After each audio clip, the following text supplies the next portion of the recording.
Maksudnya Pak JK itu bukan orang besar yang berada di balik isu tudingan ijazah palsu Pak Jokowi. Itu kan yang mau disampaikan Pak JK. Ya. Oh, ini yang berkaitan dengan laporan Rismond sebelumnya. Oh, boleh. Anda mau cerita dari situ boleh. Ada kaitan itu? Iya, jadi gini, awalnya itu. Jadi ini kaitan ini ada kaitan dengan ijazah. Saya nggak tahu apakah kaitan dengan ijazah atau enggak. Ijazah nanti coba kita runut ya. Oke, silakan. Kita dengarkan semua. Baik. Ya, jadi Pak JK waktu membuat laporan polisi Mas Aiman tanggal 8 di Barreskrim Polri, setelah membuat laporan polisi, Pak JK menyampaikan bahwa ini alasan beliau membuat laporan polisi itu karena terkait dengan reputasi beliau dan untuk memperjelas bahwa beliau tidak berada di balik gerakan yang mempertanyakan atau mempersoalkan ijazah Pak Jokowi. Karena bagi Pak JK, ijazah Pak Jokowi adalah asli. Dan untuk itu, karena beliau pernah menjadi wakil presiden memimpin Indonesia dalam 2 kali presiden berbeda, terakhir beliau dengan Pak Jokowi, dan beliau paham bagaimana kegaduhan yang tidak substansi itu bisa menggerus ongkos sosial. Jadi ini perlu garis bawahi, Pak JK yakin ijazah Pak Jokowi asli? Dalam video itu jelas, ijazah Pak Jokowi asli. Beliau yang membawa Pak Jokowi dari Solo, kemudian dipertemukan dengan Ibu Mega, lalu nanti dengan Pak Prabowo, dan akhirnya memenangkan pertarungan di DKI, dan kemudian mendaftar oleh permintaan Ibu Mega untuk sama-sama menjadi wakil presiden dan wakil presiden, lalu kemudian memenangkan pertarungan 2014. Untuk itu, di akhir konferensi pers beliau menyampaikan bahwa ya karena ijazah asli itu diperlihatkan saja. Itu. Ya, karena yakin asli maka perlihatkan saja. Ya, karena itu pernyataan asli. Pak JK ya.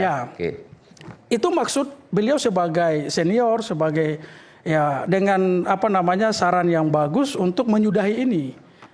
Supaya clear, close. Nah, maksudnya Pak JK itu bukan orang besar yang berada di balik isu tudingan ijazah palsu Pak Jokowi. Itu kan yang mau disampaikan Pak JK. Baik. Lalu apa kaitannya ke sini pemotongan video penistaan agama dan seterusnya laporan? Iya, Mas Aiman. Tiba-tiba ceramah Pak JK yang di UGM tanggal 5 Maret itu kemudian dipotong. Pertama kali yang kami temukan adalah di Cokro TV dengan narasumbernya Ade Armando, Bung Ade Armando. Di situ ada beberapa penggalan ceramah Pak JK itu kurang lebih sekitar 40 menit sekian. Lalu dipotong pada kalimat yang kurang lebih seperti ini. Bahwa baik Islam maupun Kristen membunuh atau dibunuh atau menewaskan itu dianggap mati syahid. Nah, itulah yang dibedah tuh di Cokro. Oke, sebentar. Sebelum saya udah punya video. Nanti kita dengarkan sama-sama supaya kita bisa mendengarkan apa yang kemudian disampaikan oleh Pak JK. Apakah ini bagian dari pemotongan dan kemudian juga akhirnya berujung pada laporan dan seterusnya. Kita akan coba tayangkan ya. Ada konflik karena ideologi. Seperti Madiun. Komunis Madiun karena ideologi. G30S itu ideologi.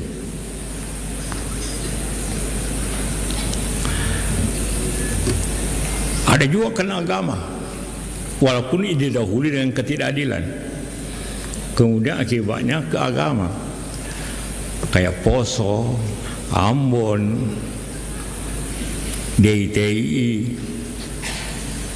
Kenapa agama gampang jadikan alasan konflik? Kayak di Poso, Ambon. Karena kedua-duanya Islam dan Kristen berpendapat mati atau menewaskan orang, mati atau mematikan itu syahid. Semua pihak Kristen juga berpikir begitu. Kalau saya bunuh orang Islam, saya syahid. Kalau saya mati pun saya syahid. akhirnya susah berhenti kalau konfliknya orang membawanya ke agama. Oke, jadi ini yang dipotong menurut Anda? Ya, itu yang dipotong oleh yang kami lihat di Cokro. Oke. Lalu kemudian Apa yang kemudian dari video ini membuat bias pemahamannya? iya, yang biasnya di sini Mas Aiman. Karena sudah dipotong itulah kehilangan konteks dan pesan yang mau disampaikan oleh Pak JK. Beliau menemukan fakta empirik saat menyelesaikan para aktor konflik baik di Poso maupun di Ambon yang menarik melabeli konflik itu dengan agama. Beliau menyampaikan dan ada beberapa pendeta itu sudah, misalnya Prof. John Rulesin waktu itu sebagai sinode Gereja Protestan Maluku, dan pendeta ketua PGI Jeki Manuputi itu bersaksi bahwa memang benar di Muslim berteriak Allahu Akbar, di Kristen juga berteriak demi Yesus. Begitu. Jadi konflik kekerasan di lapangan oleh aktor itu, Pak JK melihat bahwa ternyata ini sudah dibungkus dengan agama. Sehingga konflik Poso dan Ambon disebut sebagai konflik bernuansa SARA. Itu dulu. Nah, dalam ceramah beliau di UGM itu, bahwa beliau sedang menjelaskan bagaimana konflik dan perdamaian. Di situ. Beliau tidak sedang mengomentari ajaran kekristenan, tidak. Tetapi beliau sedang menyampaikan pengalaman beliau mendamaikan konflik antara dua kelompok tadi, Islam dan Kristen. Lalu beliau menemukan alasan di balik konflik tadi. Nah, di ujungnya beliau bilang bahwa semangat atau motivasi mereka berkonflik yang tadi menarik agama itu, bahwa ternyata kedua ini dilihat dalam baik di Al-Quran dan di Alkitab itu tidak ada. Sama-sama masuk neraka. Kalau motivasinya untuk masuk surga, keliru. Dan beliau sampaikan bahwa kalau kalian mau perang, silahkan lanjutkan. Tapi kalau kalian mau damai, saya fasilitasi. Maka lahirlah apa yang disebut sebagai perjanjian Malino I untuk Poso dan perjanjian Malino II untuk Ambon. Perdamaian yang diinisiasi oleh Pak JK. Diinisiasi oleh Pak JK. Sehingga apa yang dilakukan oleh Bung Ade Armando, Permadi Arya, juga kami lihat di Facebook ada Grace Natali, dan yang pelapor Sahat Sinurat. Ini kan berangkat dari potongan video yang mereka sengaja memainkan sentimen itu. Anda melihat itu maksudnya satu partai, PSI semua gitu? Saya nggak disebut partai. Karena Anda menyebut tadi nama 3 orang itu. Saya nggak sebut partai, tapi saya bilang bahwa ini ada gerakan yang terpola. Ada Armando di Cokro TV, kemudian di YouTube ada 2 orang lagi yang hostnya, lalu bersamaan Permadi Arya, lalu muncul juga Grace Natali menyatakan bahwa Pak JK ini memang ya agak bermasalah, kayak gitu. Lalu datang Sahat Sinurat. Ingat Mas Aiman, saya mau bilang begini, kalau kita lihat, kalau saya ini anak HMI Mas, jadi kita harus bisa membedah secara tuntas satu fakta peristiwa, apalagi selevel Ketua Umum GAMKI ya. Saya hormat buat rekan-rekan GAMKI yang hari ini menyatakan bahwa apa yang dilakukan oleh Pak JK itu tidak ada penistaan. Dan mereka tidak mendukung apa yang dilakukan oleh Ketua Umum mereka. Ada beberapa GAMKI di daerah, ada juga beberapa pengurus GAMKI yang ketemu dengan kami. Ya, GAMKI itu ketuanya Sahat Sinurat. Sahat Sinurat adalah bagian dari PSI. Saya mau bilang begini. Dan Grace Natali juga PSI, betul ya? Saya mau bilang Mas Aiman, harusnya kalau di level kami di anak-anak di HM itu, di level komisariat itu mereka pasti akan mengkaji nih video utuhnya di mana nih. Lihat dulu, pantaskah tokoh sebesar Pak JK itu melakukan penistaan agama? Sementara kita akan periksa rekam jejak beliau. Oleh dunia beliau sudah diakui sebagai tokoh perdamaian. Di beberapa kampus terbaik di luar negeri dan dalam negeri memberikan beliau doktor honoris causa dalam bidang kemanusiaan dan perdamaian. Jadi bagaimana Pak JK dengan segala ketokohannya yang menyelesaikan konflik antar agama tadi, lalu bisa menista agama? Ini kan tidak masuk dalam nalar kita, nalar publik seorang intelektual atau masyarakat umum. Dan itu pula yang hari ini mulai berdatangan kemarin, pertama eksponen konflik Poso dan eksponen konflik Ambon bertemu dengan Pak JK di Jakarta. Dan menyatakan bagaimana fakta empirik yang mereka rasakan konflik, bahwa benar memang bagaimana Pendeta Damanik, bagaimana Prof. John Rulesin bersaksi bahwa ya memang fakta di lapangan seperti itu. Yang mereka lakukan, Prof. John, bahwa saya mendoakan waktu itu pergi keluar gereja. Pun sebaliknya para ustadz, para ulama mendoakan juga pergi berperang. Pak JK menemukan itu. Jadi Pak JK tidak sedang mengomentari atau menilai doktrin atau dogma agama. Apalagi mengomentari seperti yang dibilang Permadi Arya tadi bahwa dalam kitab Kristen tidak membunuh. Bila memang Pak JK tidak mengomentari Alkitab, tidak ada. Yang kedua, kemarin para pendeta dari Persekutuan Gereja-Gereja Indonesia sudah berkunjung ke Pak JK dan menyampaikan hormat kepada Pak JK karena berkat beliaulah Poso, Ambon bisa hidup rukun kembali.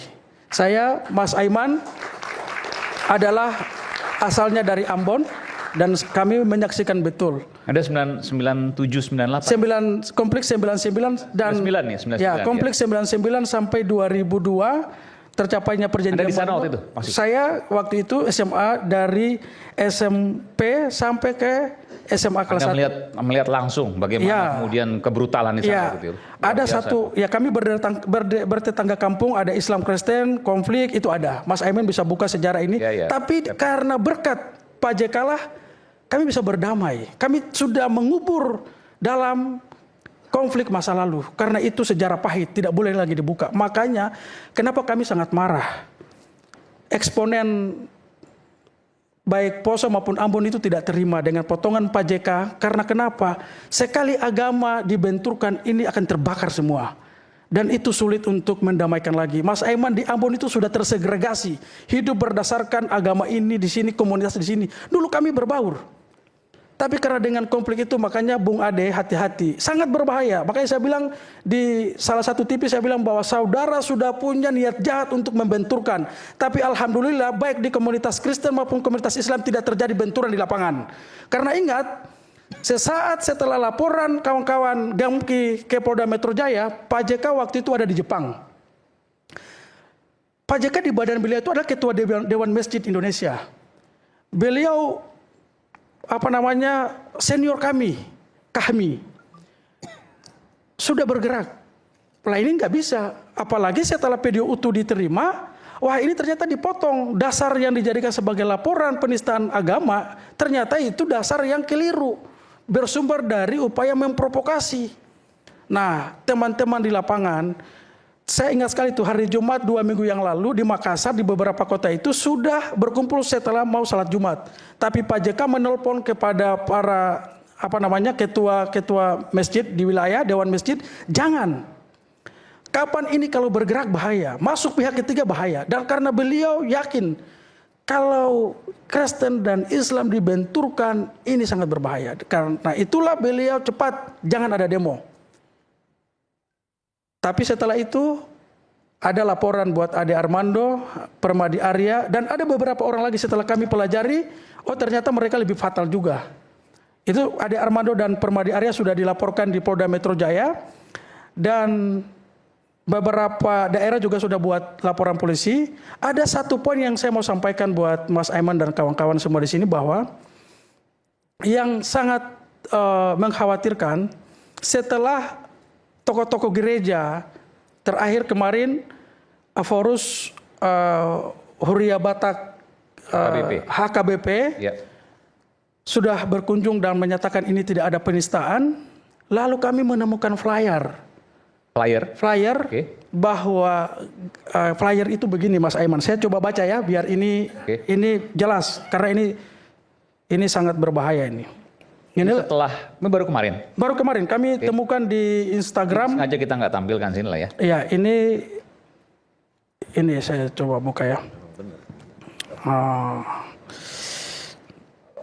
Ini ada pernyataannya kurang lebih begini. Gamki tidak akan mundur walaupun JK telah klarifikasi. Saya mau bilang, ini semua tokoh agama baik yang di Muslim dan di Kristen sudah melakukan klarifikasi dan menyatakan bahwa tidak ada penistaan di sana. Tetapi kami menemukan flyer bahwa seolah-olah Gamki tidak akan pernah mundur walaupun Pak JK tidak klarifikasi. Saya mau membalik keadaan. Gamki itu pelapor ya? Okay. Ya. Apakah saya sebagai kader HMI pantas nggak ketika itu ada tokoh gereja atau tokoh Gamki, saya memperlakukan dia seperti itu? Tapi saya tanya, itu Gamki dari originalnya atau maksud saya organik atau jangan-jangan dibuat-buat oleh yang lain? Ada atau di akun resmi misalnya? Saya dapat di Facebook dan ada ini, nanti saya akan tunjukkan ini kalimatnya. Jangan-jangan ada orang pihak ketiga yang memprovokasi kan bisa aja. Ya untuk itu saya sampaikan aja biar nanti teman-teman di PP Gamki bisa menilai itu. Saya ingin mau mengetuk kebatinan teman-teman Gamki dan pemuda Katolik.